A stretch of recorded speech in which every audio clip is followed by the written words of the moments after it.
Alien nga ba ang may gawa sa Bitcoin? Mga kaibigan, itinuturing ang Bitcoin bilang ang pinaka-successful na cryptocurrency sa ating mundo. Ang nakakapagtaka dito ay hanggang ngayon walang nakakaalam kung sino nga ba ang creator nito.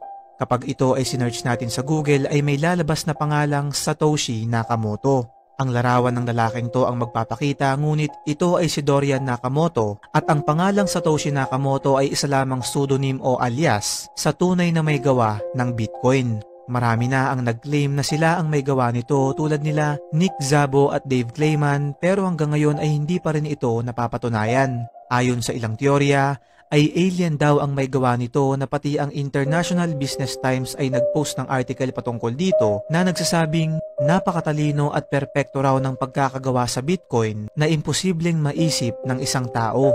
Nakasaad dito na everything about Bitcoin is so utterly perfect, kaya naman sinasabi ng ilan na ito ay gawa ng isang nilalang na malayong mas advanced kesa sa tao.